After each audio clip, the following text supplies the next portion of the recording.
John Stuart Mill was a prolific Victorian philosopher who wrote in the fields of logic, epistemology, economics, social and political philosophy, ethics, metaphysics, religion, and current affairs. He was most influential for his elaboration of the philosophy of Jeremy Bentham into what Mill termed Utilitarianism, which is the title of one of Mill's major works.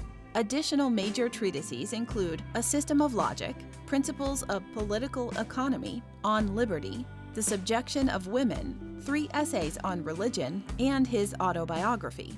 Mill was born on May 20, 1806 in London, the son of historian and economist James Mill, who was a close associate of Jeremy Bentham, with whom he collaborated in the development of utilitarianism. The senior Mill was a founder of philosophical radicalism, which rejected philosophical and legal naturalism and supported Bentham's utilitarian philosophy. John Stuart's father gave him a thorough and greatly accelerated education, and in 1820 to 1821, the young Mill spent a year of study in France with the family of Jeremy Bentham's brother, Sir Samuel Bentham. He then read law preparatory to taking a position under his father at East India Company in 1823. He rose rapidly to the position of chief examiner. In 1822, under the sway of Bentham's doctrines, John Stuart Mill founded the Utilitarian Society, a political and philosophical discussion group, and assumed the de facto leadership of the philosophical radicals. During this period, he wrote for the leading periodicals and, years later, published his System of Logic, 1843, Principles of Political Economy, 1848, On Liberty, 1854, and Considerations on Representative Government, 1861. Much of the writing elaborated on utilitarian theories of ethics, government, and economies, injecting into Victorian politics a new emphasis on the role of government in addressing human needs and human welfare. Are you a philosophy student, or just have a general interest in philosophy? Since ancient times, brilliant philosophical teachings and dialogues taught by great luminous minds have deeply elevated the way we think and live. The Complete Philosophy Primer is a comprehensive, organized, easy-to-read, and all-encompassing guide specifically written for students in their first college-level philosophy course, as well as anyone with an interest in philosophy. With this jam-packed philosophical guide, you will optimize your knowledge in philosophy, logic, ethics, its history, and branches. Learn philosophical concepts, term definitions, and biographies. Find lists of essential books, films, blogs, websites, and other resources. Improve your writing skills. Learn how to argue effectively. And most of all, learn how to be a better student. Order your copy today to philosophize your mind and illuminate your wisdom. As a social reformer, Mill was greatly influenced by his wife, the former Harriet Hardy, widow of John Taylor, and a feminist. She and Mill married in 1851 and she died in 1858. Later, as a member of the House of Commons during 1865 to 1868, Mill voted with the Radicals and, in The Subjection of Women, 1869, presented a cogent argument for equality of the sexes.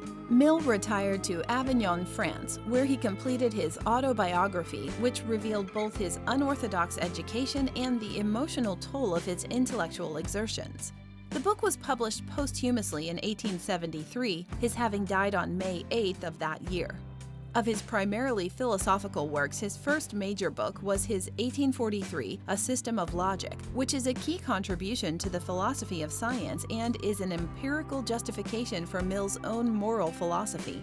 He formulates 5 principles of inductive reasoning, Mill's methods: the direct method of agreement, the method of difference, the joint method of agreement and difference, the method of residue, and the method of concomitant variations.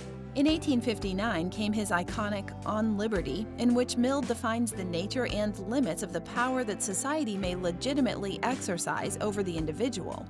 He identifies the struggle between liberty and authority as the driver central to much of history and sees it as a contrast between subjects or between some classes of subjects and the government. He defines the concept of social liberty as protection from political tyranny, which includes the tyranny of the majority.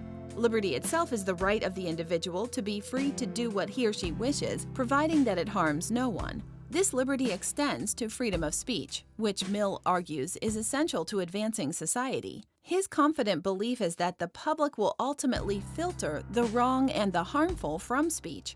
The limit of free speech and of individual liberty is defined by the harm principle. A government may act to suppress the liberty of an individual insofar as doing so prevents harm to others. In 1863, Mill's Utilitarianism set forth what is generally regarded as the most complete and refined exposition of the utilitarian philosophy and ethics.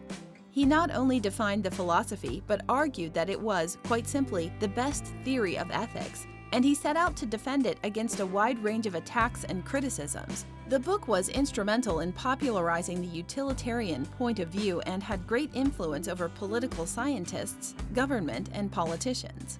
While Mill's Principles of Political Economy, 1848, is claimed chiefly by economists rather than philosophers, it is, after all, a comprehensive textbook of economics. Its holistic view of production, distribution, exchange, and the roles of society and government in these matters is very different from the economics textbooks of today. In place of mathematically supported discussion of the mechanics of economics, Mill adopts a sweeping intellectual view, with a vision and even grandeur that characterizes the work of some of history's great philosophers. Mill was the embodiment of the practitioner of applied philosophy and stands as one of the foundational philosophers of both utilitarianism and liberalism in modern Western thought.